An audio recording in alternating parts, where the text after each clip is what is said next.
घास की गुड़िया। एक राजा था, उसके 12 बेटे थे।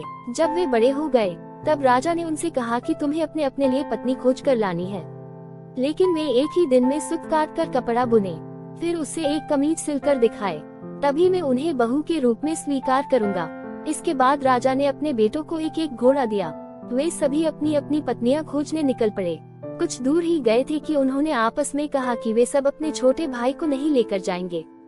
11 भाई अपने छोटे भाई को छोड़कर चले गए। वे रास्ते में सोचने लगा कि वे आगे जाए या फिर वापस लौट जाए। उसका चेहरा उतर गया। वे घोड़े से उतरकर घास पर बैठ गया और रोने लगा। रोते रोते अचानक चौंक गया। उसके ओर की घास हिली और सफेद चीज उसके पास आने लगी। जब वे चीज राजकुमार के पास आई तो उसे एक नन्ही सी गुड़िया दिखाई दी। उसने कहा, मैं घास की गुड़िया हूँ और यही रहती हूँ, तुम यहाँ क्यों आए हो? राजकुमार ने अपने बड़े भाइयों के बारे में बताया। उसने अपने पिता की शर्त के बारे में भी बताया। फिर उसने गुड़िया से पूछा, क्या तुम एक दिन में सूत काट कर कपड़ा बुनकर एक कमीज तैयार कर सकती हो? अगर तुमने ये कर दिया तो मैं तुमसे शादी कर लूंगा। मैं अपने भाइयों के दुर्व्यवहार से आगे नहीं जाना चाहता। गुड़िया ने हाँ कर दी।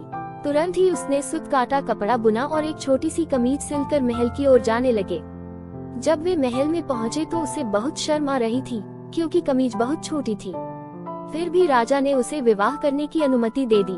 राजकुमार गुड़िया को लेने चल पड़ा। जब वे घास की गुड़िया के पास पहुंचा और उससे घोड़े पर बैठने के लिए कहा, गुड़िया ने कहा, मैं तो अपने 2 चूहों के पीछे चांदी की चम्मच बांधकर उसमें चढ़ कर जाऊंगी। राजकुमार ने उसकी बात मान लिया और घोड़े पर सवार हो गया। गुड़िया चूहों के साथ चांदी चम्मच पर सवार हो गई। राजकुमार सड़क के एक किनारे चलने लगा, क्योंकि उसे डर था कि उसके घोड़े के पांव गुड़िया के ऊपर ना पड़ जाए। गुड़िया सड़क के जिस ओर चल रही थी उस ओर नदी बह रही थी।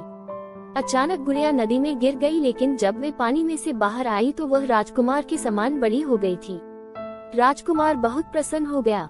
राजकुमार महल में पहुंचा तो उसके सभी बड़े भाई अपनी अपनी पत्नियों के साथ वहां आ चुके थे। लेकिन उनके भाइयों की पत्नियों का ना तो संस्कार अच्छे थे, न तो वे सुंदर थी।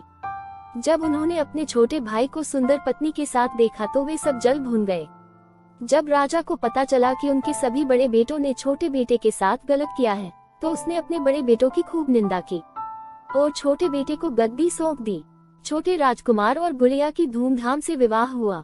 अब वे राजा और गुड़िया रानी थी। दोनों खुशी खुशी रहने लगे। अगर हमारी वीडियो पसंद आई तो लाइक शेयर सब्सक्राइब करना ना भूलें। धन्यवाद।